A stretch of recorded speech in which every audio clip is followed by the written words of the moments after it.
Hello there, thanks for joining me this Sunday. I'm Sabrina Zainal and these are tonight's top stories. Scuffle breaks out at Selangor PKR polls. Taxi and e-hailing drivers must now contribute to SOCSO. And train derails in Taiwan, killing at least 17.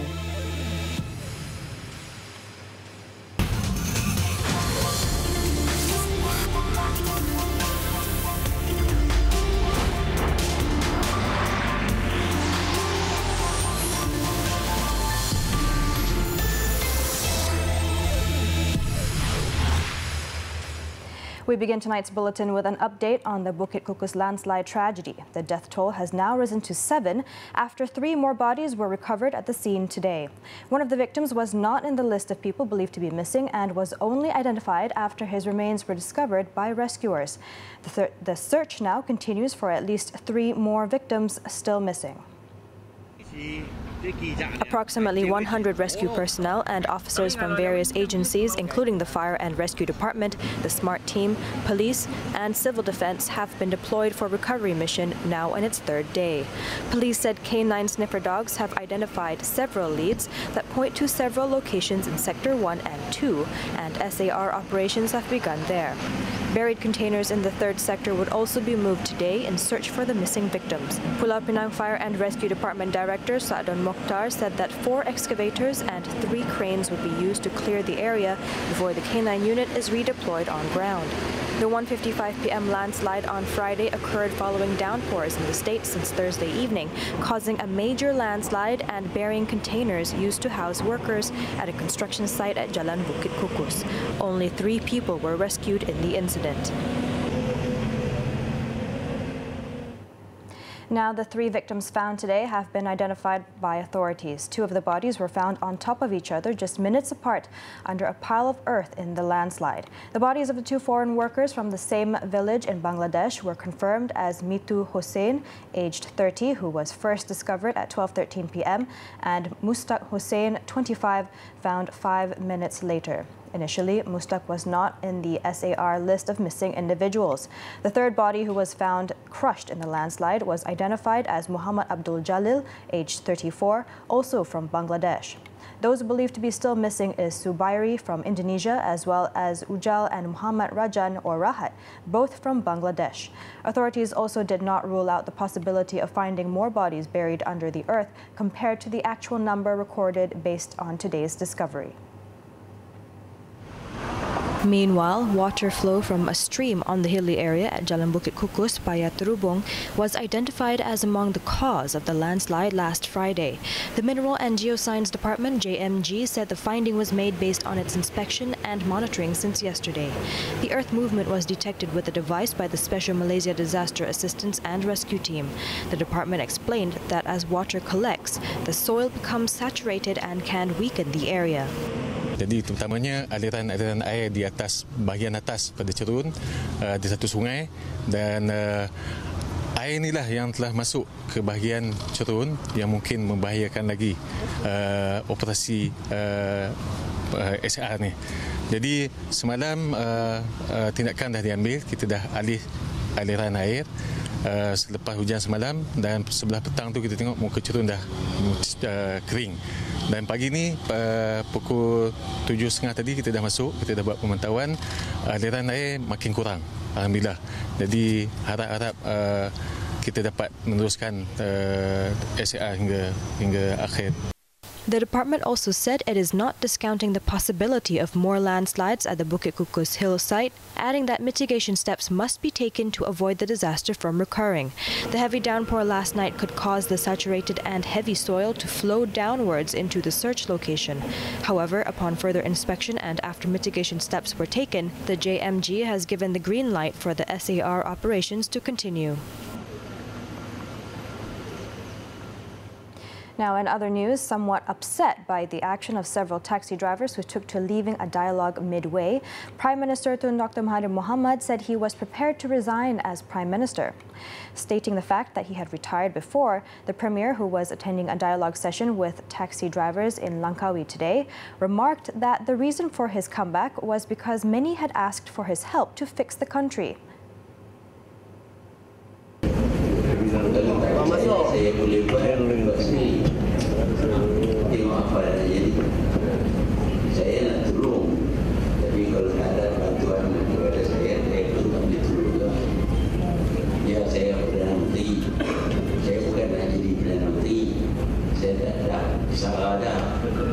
Orang panggil balik sebab tu saya datang. Kalau tak nak saya jadi Perdana Menteri, tak buat saya hari ini letak jabatan. Tak ada masalah bagi saya. During the session, some taxi drivers had refused to accept Tun Dr. Mahathir's explanation on the issue of e-hailing, leading to them to behave in a rude manner before walking out of the dialogue while it was still taking place. Some 200 Langkawi taxi drivers who attended the session claimed that their livelihood was affected as Grab had been stealing their customers. Tun Dr. Mahathir had stated that Grab would be asked to use vehicles approved by the government as well as pay insurance and taxes just like normal taxis in a bid to ensure fair competition.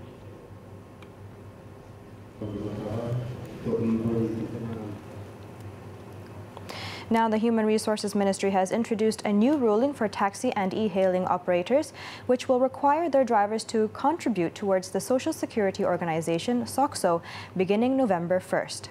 Its Minister, M. Kulasegaran, said this is due to the insignificantly low number of those covered by SOCSO in the sector, which currently stood at 5% out of an estimated 100,000 drivers in the country. The contribution is set at between 157 ringgit 20 sen and 592 ringgit 80 sen per year, depending on the coverage chosen by the drivers. Initially, there was a lot of debate by themselves, asking for SIP. So when it came to money contribution, it is very little. I mean, they think Malaysians don't see that a tragedy may happen. Tragedies do happen. We are here to help. We are not here to make it difficult, but we want to assist them. Kulasegaran also said the ministry has teamed up with SOCSO and the Transport Ministry to discuss measures to be taken should the taxi and e-hailing drivers fail to do so. He added his ministry is in the midst of obtaining approval from the Transport Ministry on the mechanisms to be implemented. One of the ways proposed was to require drivers to show proof that they have registered with SOCSO before their license could be renewed.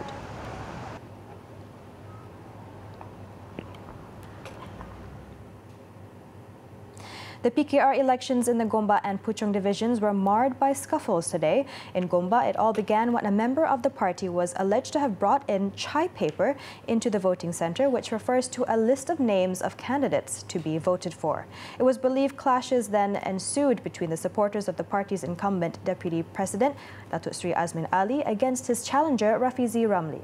Videos of the chaos also made their rounds online.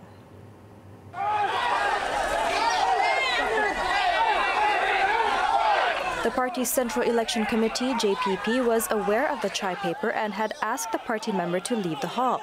However, a verbal exchange took place, forcing the other party members to intervene. It was understood that the commotion between Datuk Sri Azmin and Rafizi supporters went on for a few minutes before the two separate camps were dispersed.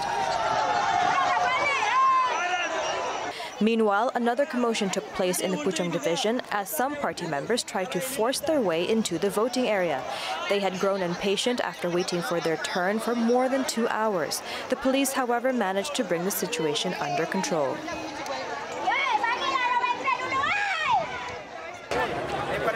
Over in Perlis, the PKR polling at the Arau division heated up for a while when several voters were seen distributing candidate stickers, which onlookers on the ground claimed was an act of sabotage.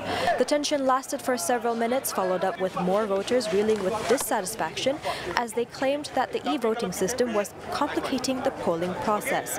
What was supposed to start at 10 a.m. for the polling process only started 20 minutes later when the newly minted e-voting system failed yet again. Furious with the delay, some voters were seen leaving the polling station at Jalan Tambun Tulang without even casting their votes. Kalau boleh tu buat dalam keadaan retas. Retas kan macam undi macam biasa kan. Kalau warga emas tu ganggu juga kena panggil. Kat dalam tu kita kena panggil orang ajak kan. Kadang-kadang kalau ada satu meja, kalau boleh tu ada seorang untuk satu meja kita untuk seorang kan. Ni kena panggil, ambil masa yang lama juga. A total of 5,490 Perlis PKR members are eligible to vote for the party's divisional and central leaders today. The three party divisions in the state are Padang Besar, Kangar and Arau. Meanwhile, Malaysia will continue to insist that the South China Sea remains a zone that is free from any military competition and enhancement. This as concerns have resurfaced following a near collision between U.S. and Chinese warships in the South China Sea on September 30th. Defense Minister Muhammad Sabu said this despite the continuous reassurances by China and the U.S. on maintaining the security of the seaway, but at the same time continued to have fundamental and potentially dangerous disagreements on the South China Sea. He also echoed the call for the South China Sea to remain a safe zone that has been made by Malaysia since the time of second Prime Minister Tun Abdul Razak Hussein right until now under the leadership of Tun Dr. Mahathir Mohamad.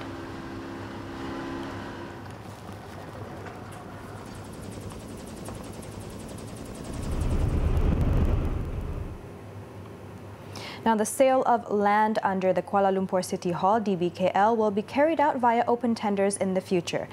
Federal Territories Minister Khalid Abdul Samad said improper dealings that were not in accordance with market price, as was previously practiced, must come to a stop. InsyaAllah lain kali kita akan lakukan secara tender terbuka lah. Pasal dulu ni semua dibuat secara rundingan terus. Dia pilih kontraktor, developer dan dia serah pada developer itu. In responding to a statement made by Centre to Combat Corruption and Cronyism, Executive Director Cynthia Gabriel, who had asked the ministry to reveal the outcome of the Malaysian Anti-Corruption Commission (NACC's) probe on dubious DBKL land deals, Khalid stated the ministry does not have the authority to do so. He further stated that his ministry has not received the MECC's report on the matter and stressed that the ministry's probe into the DBKL land deals was from a commercial aspect only to assess if City Hall received a fair price for the land sold.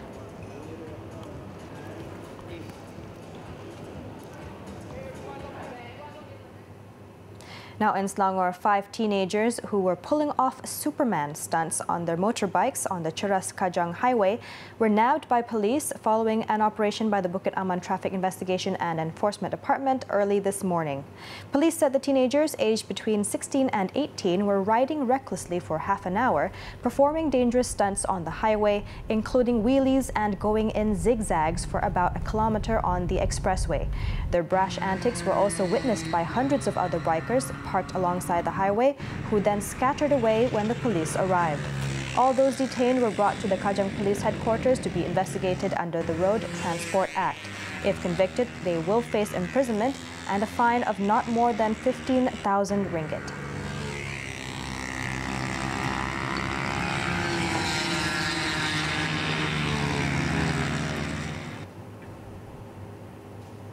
Coming up next, find out what Spooktober fun means at Kidzania. Don't go away.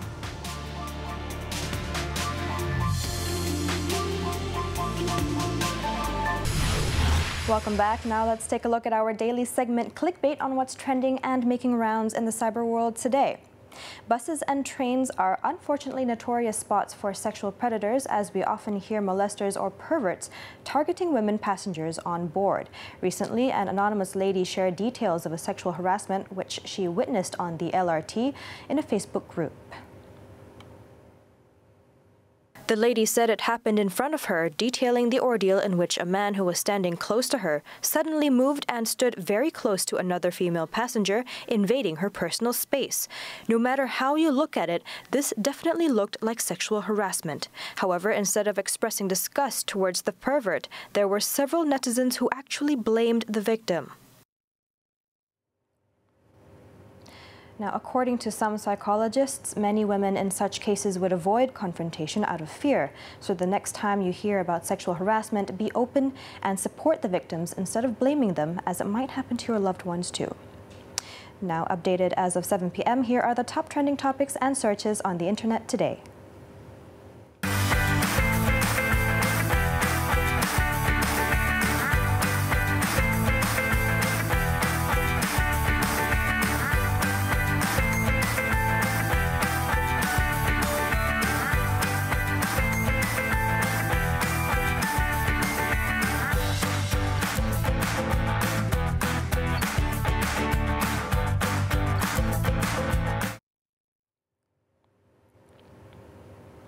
It's October, a month where people get spooked to the core, but with candies galore. Lucky for kids, they'll be getting a real treat this month as they get a taste of their very own urban playground, tainted with chilling thrills and a plain old spooktastic time. Zansha Rahaizad brings you the details.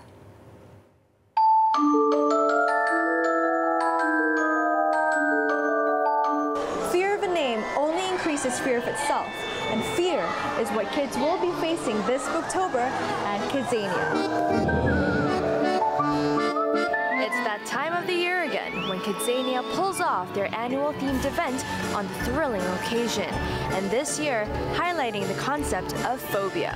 With the haunted house as its highlight, the month-long event aims to instill life values within children, or CALs as they are called, visiting the city by their well-known interactive entertainment concept, but with a chilling twist. It was the first time she had so much fun that we decided now that they are in holidays for the week, we decided to come again, and in a not so busy day like the weekends, and we have a lot of fun today. It's because we can do so many things, different things.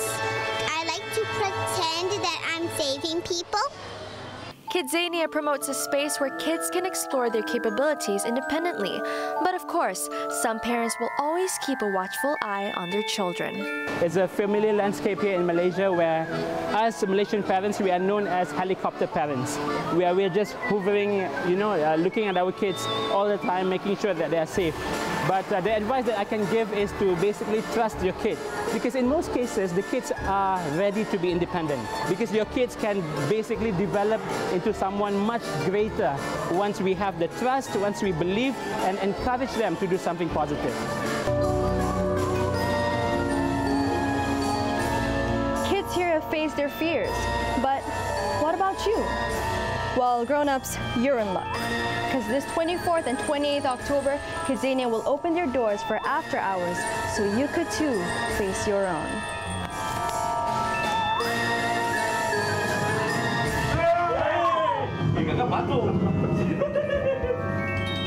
Zansha Rohaizad for 7 Edition.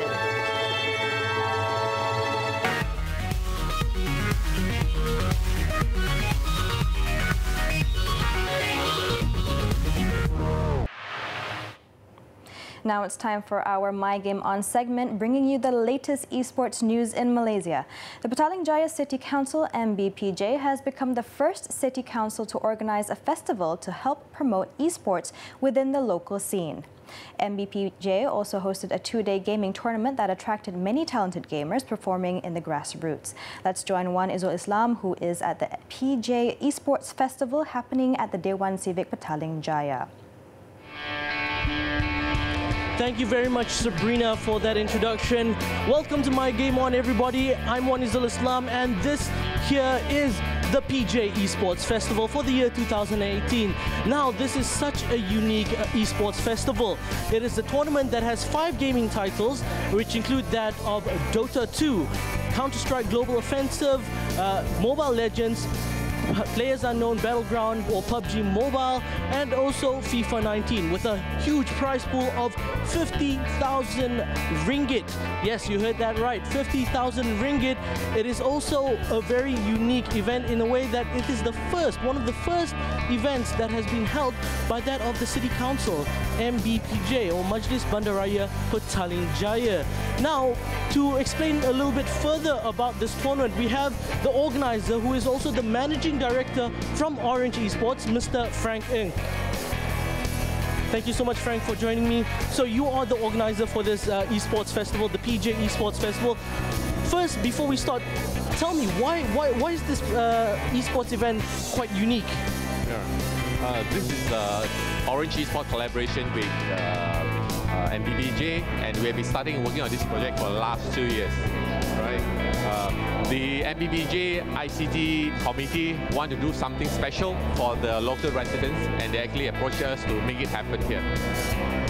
Okay, so a prize pool of 50,000 ringgit. How is that broken down between all the 5 gaming titles? For the FIFA 19, we actually have a prize pool of 50,000. For Dota and CS is 10,000. For PUBG and Mobile Legends is 5,000. And of course, we have the VR Beat Saber with some prizes as well. Thank you so much, Frank, for those insights. All right. All right. Well, there you have it from the organizer himself. Quite an amazing event. Now, let's take a look at what the people who have gathered here at Dewan Civic PJ have to say about this event. So we feel that it's very good. Hopefully there are more of this kind of event happening in PJ.